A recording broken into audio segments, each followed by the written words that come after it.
I want to welcome everybody to Turn Telephone Conversations into Consultations. My name is Rebecca Gibson.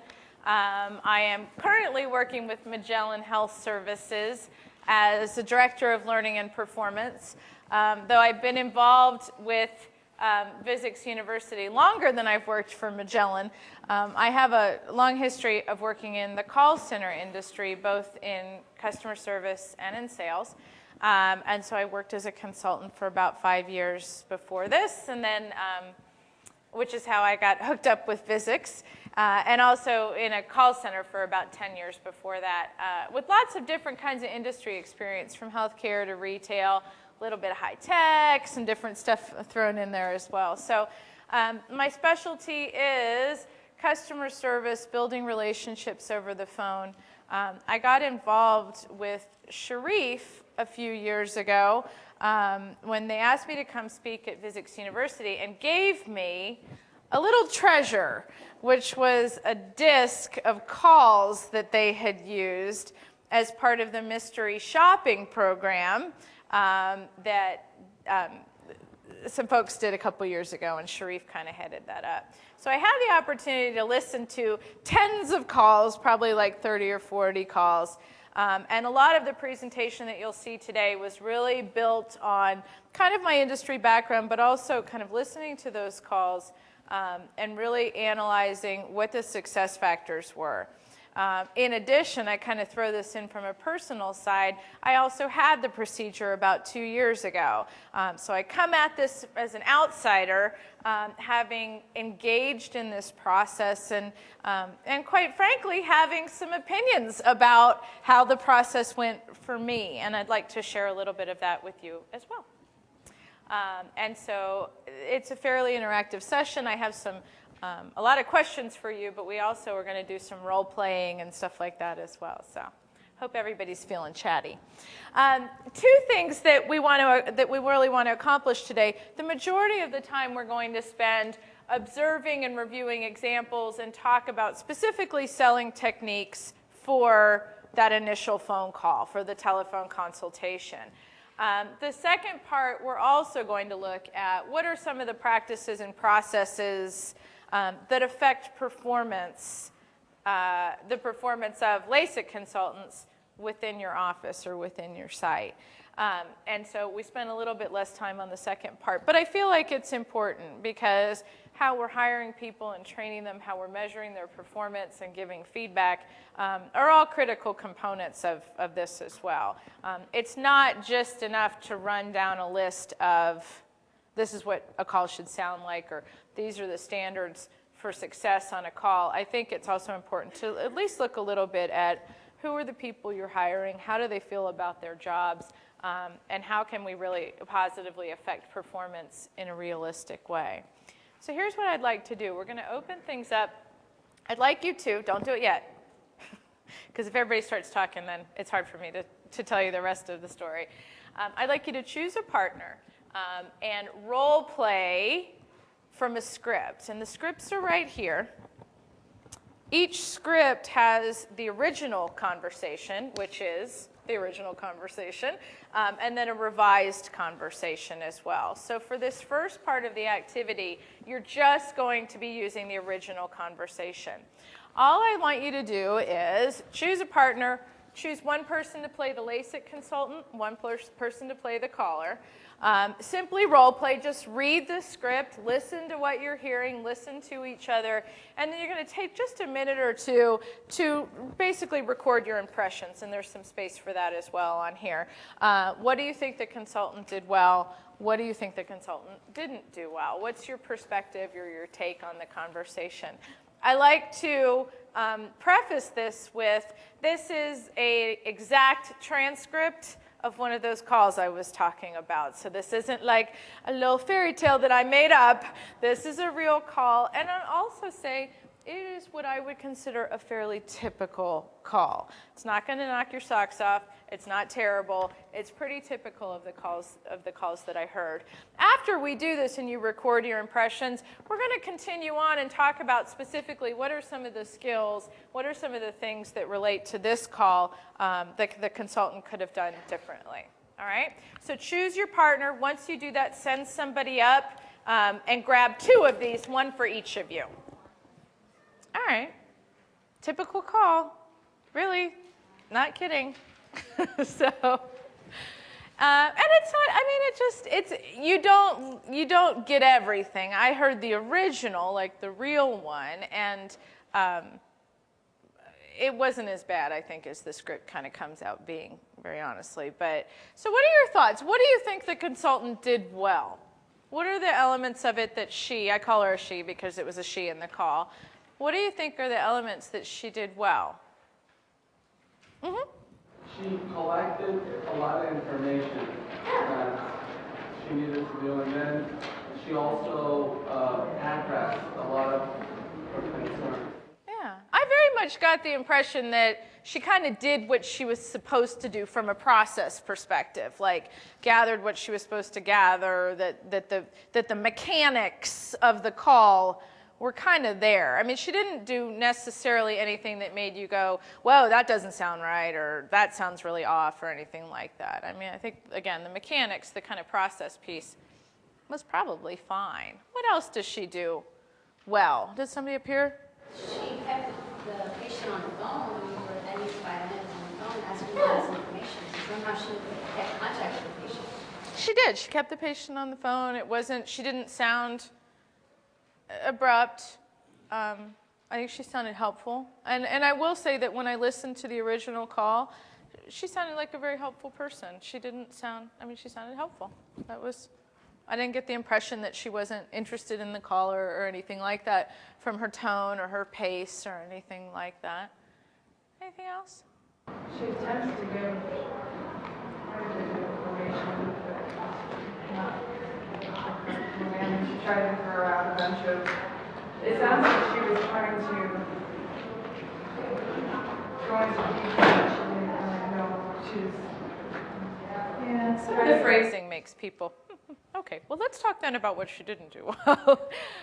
What are the things that did make your eyebrows go up a little bit? What are the things you felt like she didn't really do well? What do you think?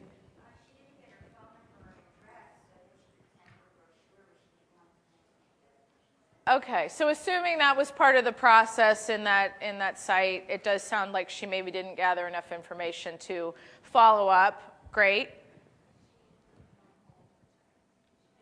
Yeah, that's a touchy one in a lot of sites, I know, where these calls are maybe coming in with other types of calls that you're putting on hold. I think the whole hold process is something that offices really do need to look at in terms of how often are we doing it, how are we doing it, kind of what's the process, do we know that we're not losing anybody, how does that affect kind of the image or the first impression of an office? Definitely.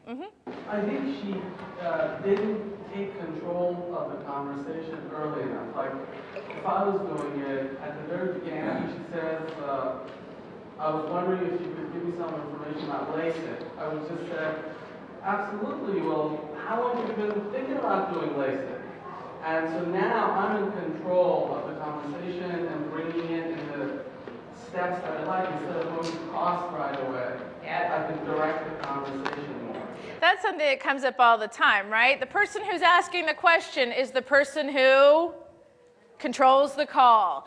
And in the absence of, I think, the consultant taking control of the call, the caller will ask the questions, they will control the call, and they will steer that call real fast to places that we're probably not ready to go yet, like price, like price. Like price. You know, it just goes there, bam, too fast before we've had time to build value or build relationships. And I think that's a key point. I didn't like the way she talked about price. When she quoted the prices, she said, as normally as high as 800. Worst case scenario. Down to 38, you know, and then she kept going, you know, if you're a candidate, you'll know exactly how much it's going to cost. And then she goes on and when you come in, we'll tell you exactly how much it's going to be, and if you can find it. I think that even though it's a big interpretation of the price, you know, quote them the price, and then when they come in, that's when we should explain, you know, instead of just dwelling on the price to the patient. consultation? Sometimes by trying to dodge the issue, we actually spend more time on it than we would have if we had just gotten it out of the way. And that, I think, is very common. Heard that in a lot of calls where it was like, I'm not going to tell you. Where it almost sounded, and this is something that comes up in every session, it almost starts to sound a little weird. It almost starts to sound a little hinky. Like, I know you know the price, and you won't tell me the price. So what's wrong here? And then it must be really exorbitant because you won't tell me. You know I'm not going to be happy about it, and that's why you're trying to trick me into coming in before you'll give me the price. You can kind of hear that in a lot of calls. And again, it starts to sound a little off, starts to sound a little bit like you're trying to sell me a timeshare, and you're going to get me trapped in your office. I'm not going to be able to leave. I'm not going to want to do it, and I'm going to have to sit through your spiel. I mean, it really does, and I'll tell you, I've been there, and it does feel that way, very, very much. I was really hesitant about going in for a consultation because I was like, oh my God, I might not even be interested in this, and I have to go sit through this? I don't even know if I want it yet. So you need to give me a little something. And again, I know it's a balancing act, how you're going to do that. But I think it's important that you kind of recognize it from the caller or the potential customer's perspective. What were you going to say? There's no positiveness to this. It actually has a lot of negative undertones to where there's no positive reinforcement that I should even. I've got more questions now listening to her giving me responses than I had before. She's put things in my head that I should be thinking about. Yeah, good. Okay. Part of what she's asking about insurance and stuff, the way that she phrases it, even though, you know, unfortunately it's true and all of that, you have to be able to answer that question with a certain demeanor to it. And say, well, you know, unfortunately, no. And, you know, explain it to them and not just be like, well, good luck if you can find some coverage. Just like, you know, like you're stupid for asking the question. Yeah. And also with the part of if you happen to find out that you have insurance coverage, in our practice anyway, the patients are going to be coming in and they ask that question, I'll tell them, you know, when you come in for your consultation, just give me your insurance info and I will check for you. Beautiful. We're seeing more and more practices are doing that now, and it's a great practice because I think it really does put that positive spin on it. Exactly. I think what we forget is that we're the first people and the first voice that customer, patient, however you look at your plastic surgery, hears. And quite frankly, if there's no confidence in the person that's on the phone, as we wouldn't go have a doctor, you know, do surgery on our eye if I can't get information out of the first person. There's just a level there that's very scary. Yeah. No, that's that's really true. Go ahead. One of the things through this conversation, I don't get a good feeling of what her main issues are, like, or objections, for lack of a better word.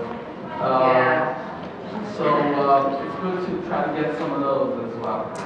That takes us to a great point and a good segue, because what I have seen and what I hear when I talk to people and when I listen to calls is a lot of practices are waiting to really connect with people and talk to them and create relationships until when?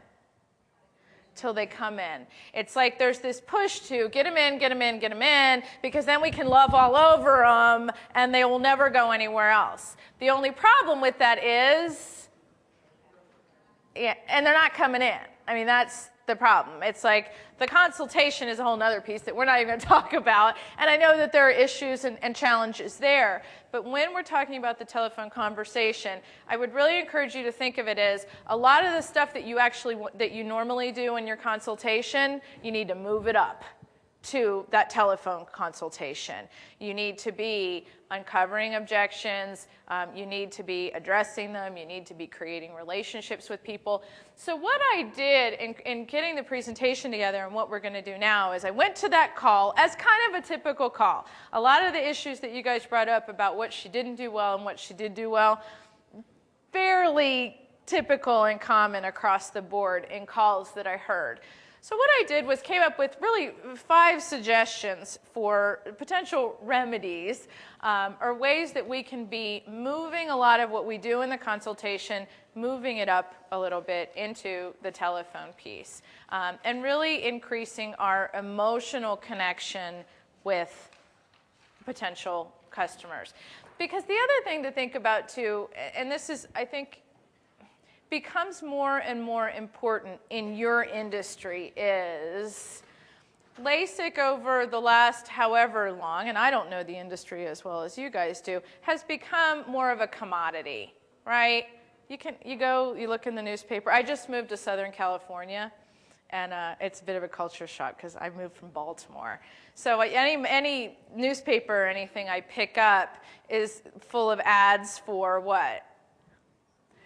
Yeah, teeth and cosmetic dentistry and LASIK, like pages and pages and pages of them. And I think, gosh, especially like in a place like Southern California, it's such a commodity. You could get it anywhere, essentially.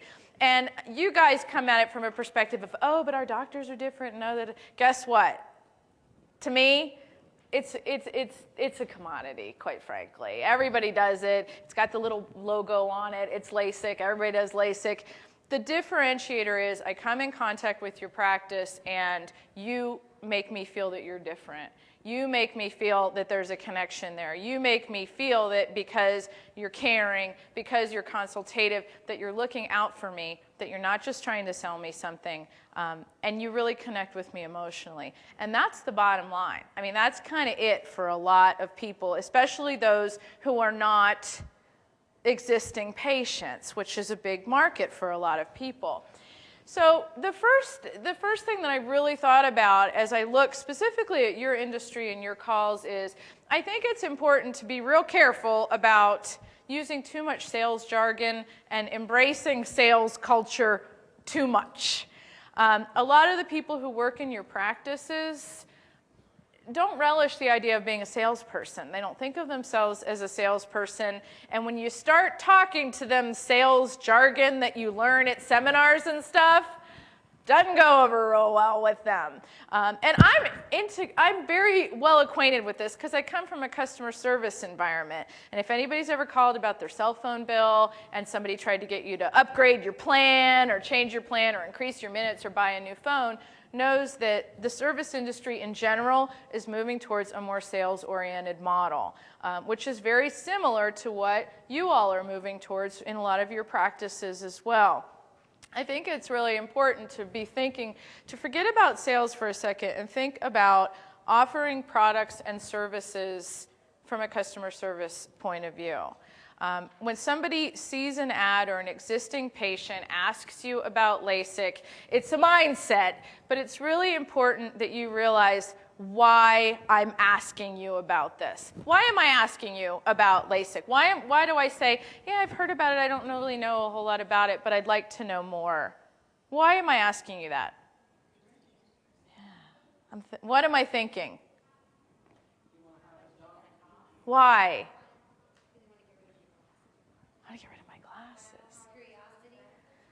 Yeah, I mean, a lot of it is, how many of you guys have had the procedure done? So I figured it's a lot of people, yeah. I mean, but as an uninitiated person, you're like, wow, no more glasses. I've worn glasses my whole life. I mean, this is big.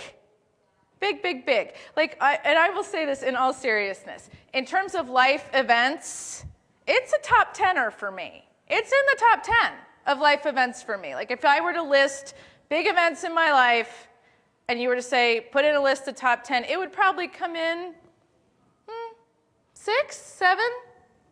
Really, it was life-changing for me. It was huge. It changed the way I live and the way I do things and things that I could do versus things I couldn't do. And that's the thing I think sometimes, I mean, it's like, it's work, you go to work every day, you don't really think about it like that. But you're talking about something that is life-changing. And so it's not about selling people on stuff, it is about guiding them towards choices that will change their life. That's customer service. It's not sales. So the barrier, of course, is people are saying, you know, I've been thinking about it, I'm interested, I think I want it. But there's always this kind of cloud, and the cloud is kind of what you have to deal with, right? The cloud is, but I'm afraid, but it's expensive. But a true consultative, caring person who understands the value, that's you guys, right? You understand the value, you understand the life-changing benefits of the procedure, you're like, yeah, Rebecca, you know what, it is expensive. And I can understand why you'd feel that you'd be scared, but man, you have no idea. It's as great as you think it's going to be. It's going to change your life just like you think it is. For all the people I've talked to who have had it done, they said they realized everything they thought it was going to be and more. And you guys know that those things are true. So I really encourage you, as you're talking to your staff, be careful about using the dry, salesy language and really talk to them about we are doing a service to our current patients, to our potential patients, when we tell them how great it is, when we support them in their desire, and when we help them find a way to make it happen. And that's not, I mean, it is sales, but it's, if you think about it though, all sales is like that, isn't it? I mean, it kind of is. The best type of sales, think of yourself every time that you, and this is my husband's story, but you know, he goes to Best Buy to buy a TV for our bedroom. And next thing you know, we've got a flat screen on the wall in the bedroom. I didn't go on this trip, shocking, right? But the funny thing is, and he didn't know anything about flat screens, didn't know anything about it. He got there, and it sounds kind of, I mean, it sounds a little Pollyannish, but he hooked up with a salesperson who was like, oh my gosh, you haven't seen these? You have to see these. They're awesome. They're so great. You know, he ended up spending many thousands of dollars more than he probably would have otherwise. But you know what? We love it. I never would have considered it before. But he hooked up with somebody who really connected with him. And did he sell him? Yeah, he sold him. But the bottom line is he connected with his needs, and now we've got a flat screen, which I really like. I mean, it's pretty cool. So, I mean, that's the best sales approach, when you can really connect with somebody and you can match what they really desire with what you've got to offer. And that is, I mean, you guys work in an untapped market. There's a lot of desire out there. Your goal is to tap into it from an emotional perspective, and help guide people towards making the decisions that they want to make. I will say, I haven't met a lot of people who've had the procedure who say that they wish they hadn't. It's fairly rare. You guys probably run into it more because of your volume. But I'll tell you, from people that I've known who, you know, at my very unscientific sampling, almost everybody I've met says that they're very satisfied and that it was worth it. But that it's a scary process to get to that point. So the second thing, and I think we saw this, and I know you had mentioned it, proactively asking directed questions. The person who asks the questions guides the call. And you're much more likely to get to the resolution that you want when you're guiding the call. Why ask questions? Well, I mean, there's obviously a few things. The first is because it builds relationships. I know Sharif was talking this morning about the whole process of just listening to people, letting them talk, hearing what they have to say, understanding what their concerns are, what their objections are, what their dreams are, why they think the procedure would be right for them, why they're interested in it. And we accomplish that by asking those questions. The other thing is, as you said, often we look to the face-to-face consultation to build relationships, but we need to be asking more questions during the initial telephone consultation. And obviously recording what we talk about and passing it along in the event there is a face-to-face consultation. It also helps us uncover concerns. And this is something that I heard a lot in the calls that I listened to, which was the LASIK consultant assuming that they knew what the concerns were, and making a lot of assumptions about what people were concerned with, and also kind of sounding like they didn't really want to talk about some of them. And you could hear, it's funny, and if you listen to calls in your own office, you can kind of hear people rush through stuff that they're not comfortable with. And so you can hear people say, and we have financing available, and we can talk about that when you come in the office, because I don't want to answer any specific questions. People rush over those price objections a lot. And again, it helps us to control the conversation. I think a critical piece of Feeling comfortable in telephone conversations is feeling confident that you can adequately work your way through objections or work your way through concerns the caller has. And that's not always an easy place for everybody to be, to not be scared or thrown or nervous when somebody says, well, you're $1,000 more than your competitor across the street. Or, well, that sounds pretty high from what I can tell. Or, I don't think I'm going to be able to do it if insurance doesn't cover it. Or, well, those vague, well, I'm just not really sure yet. I need to think about it. It takes a certain comfort level. Where do you think that comfort level comes from? How do people become more skilled at, and I won't say overcoming objections because that is kind of sales jargony, but I think just kind of helping, continuing the conversation when there are roadblocks thrown up. The third thing is related to this call too is, and related to the questions, a large part of your questioning is uncovering why people are hesitant to come in, to have the procedure, to pay for it, and so on. That's a large part of questioning. It's why people don't like to question, because people tell you all the reasons that they don't want to come in and so on. But the bottom line is that you question so you can address the caller's concerns. And I always say, if you get to the end of the call, how common is this? You get to the end of the call and the person says, oh, okay, well, that'll get me started. I just need to think about it. I'll call you back or whatever. I'm not ready to make a decision. No, I'm not quite ready to come in for an appointment yet, but thanks for the information. That's always going to happen sometimes. I mean, it's a numbers game, right? That's always going to happen. But it's also, if that happens a lot, that's also a sign, though, that you haven't built that relationship and you haven't asked the questions to uncover the concerns so you can talk through them with the caller. Because, nah, I'm good. I'm just gathering information. A lot of those people are saying, you didn't give me enough reason to come in. You didn't convince me. It didn't, you know what? And that's, from a personal standpoint, I'll say, and that's a crying shame.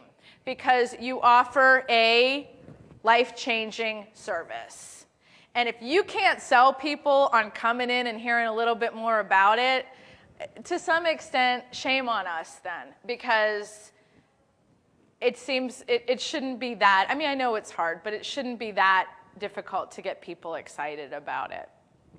In terms of how can you address concerns, concerns, in terms of doing that, I mean, we can offer empathy, which I think is an important thing. We don't have to run over people's objections and tell them they're wrong for feeling that way. Oh, you think you can afford it? Well, you can. Oh, you think it's going to be painful? Well, it's not. You're wrong. Wrong. But a lot of times when people overcome objections the old-fashioned way, that's kind of what it's all about. I think it's okay to say a lot of people are concerned that they aren't able to afford it, but when they find out about our financing options, they're often very surprised at how affordable it really is. You know, a lot of people are very concerned about it being uncomfortable. You know, I'd be happy to, if you come in, I'd be happy to walk you through the process. I could even show you a video and you can see how easy it is. The primary reason that we're addressing concerns is really to talk about those hesitations, though. You got to talk through them because a lot of people will make an appointment for a consultation and not come in. And there is a reason. They don't just not come in kind of thing. If you haven't built the value in the telephone call, those consultation appointments are not going to be sticky. People are not going to be committed to that. Building value and establishing the connection during the call is what's going to do it. And also, obviously, repositioning perceived negatives. Cost is a perceived negative. And of course, my favorite example, somebody picked up on this. Our fees are normally as high as $5,800 for both eyes, down to about $48. How many of you feel confident that the people in your office, that the LASIK consultants in your office or the people who are handling these calls feel confident addressing price concerns? How many people would agree with that? Okay, good. How do you know that? Okay, so you're like, I feel confident. Well, okay, and you do. I do. I mean, definitely, like they said earlier,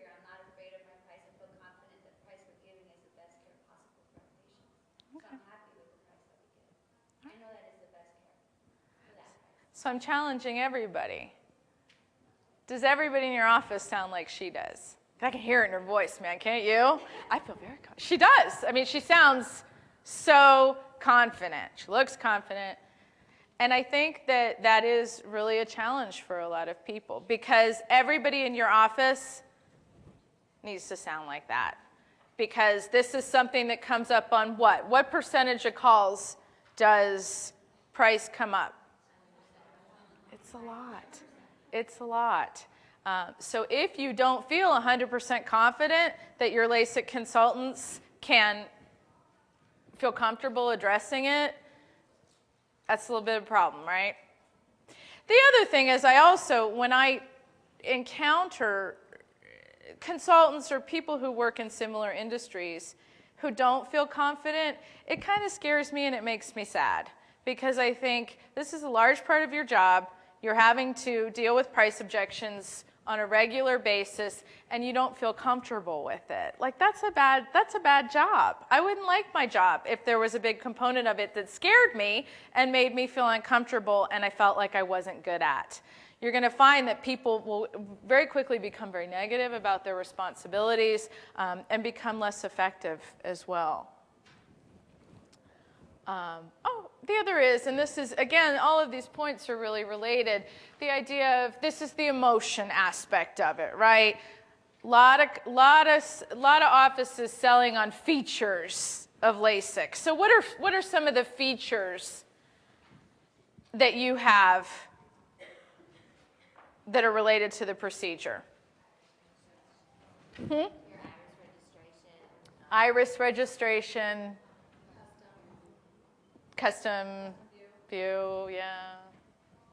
None of this is exciting me. Yeah. Financing, yeah. Financing is still a feature when you talk about it like that. Financing, I mean, these are all just facts, right? We got this kind of laser, we've done this many procedures, blah, blah, blah, right? But we've already talked about the idea that when you're talking about something that's life-changing, what sells people on it is the emotional aspects of it, okay? A lot of people can't afford this, all right? And if you have to finance it, you can't afford it in a lot of people's minds. This is a product that is driven by desire, okay? People buy things on credit that they desire in many cases. And that's okay. I'm not saying that's bad at all. But I think it's important to realize that we have a financing company we work with that does not excite anyone. That does not create any type of emotion in anyone. The important part of, and the thing is you look at your features, why do they matter? Because it makes it not out of your reach financially. Because you can have the procedure when you want it, you don't have to wait. That's why financing matters to people. Oh, I don't have to wait. I could have it now. That sounds really great. That's the type of stuff that inspires those types of statements or feelings as opposed to some of the more drier, more factual statements. And similarly, it's this idea of, you know, we need you to come into the office for a consultation. It's best to be face-to-face so we can make sure you're a good candidate and tell you about all the options available.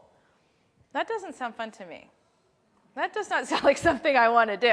I have to take off work, and I have to come in, and I love going to the doctor anyway, so I'd love to come into your office. Love an eye exam, my favorite thing to do in my spare time. Again, it's important to be appealing to people's emotions in terms of, you know, this is what you need to do to get to the end product that you want. This is going to be easy, don't worry about it, it's going to be fine, it doesn't take too long, that type of thing. Very important that, again, we're using language that's emotionally driven. A lot of people in your office, not doing this. It's routine. They have a checklist. They go through the checklist. Not terribly exciting. And I think the challenge is really keeping people pumped up and addressing those concerns and really appealing to people's emotions, to the reason that they're calling in. The last is, now, it used to be, and this is funny how it's changed over the last few years, that I had to remind people to, ask people to come in for a consultation, don't let them off the hook without trying to make an appointment. It seems like that's everybody's focus now. I think the push for a lot of people is there's that confidence issue in making that assumptive close. And saying, when you get to the end of the conversation, assuming that you're going to be making an appointment. It's like fishing, though, right? If you pull it up too soon, and there's a little bit of like Oz going on there, because it's like, oh, you acted like my friend, but it seems like at the end of the call, all you wanted to do was get me in for an appointment. You can really kind of wreck your image as their the consultative caring approach if you try to do it too soon. There's some content on the slides that is kind of your basic performance management HR stuff. There's one thing I want to throw out there that I think is important. It's come up in every site, and that is you're not going to be successful with any of this unless you're observing performance. In a traditional call center environment, you know what that means, right? Your call may be recorded for quality assurance. I think there's definitely a place for that in even the smallest practice. I feel if you're responsible for managing this function, that you have a responsibility to observe performance however you can and to give your employees feedback on their performance to help them become better. There's always the perception of, well, you don't trust me to do my job and I know what I'm doing. But the bottom, and I think you can manage that, but I think the most important thing is if you're expecting people to engage in behaviors that they're not real comfortable with, you have an obligation to define what it is that you're asking them to do, to observe them doing it, and to give them feedback and reward them when they're doing well at it. So thanks. You're a lively after lunch group. Thank you very much.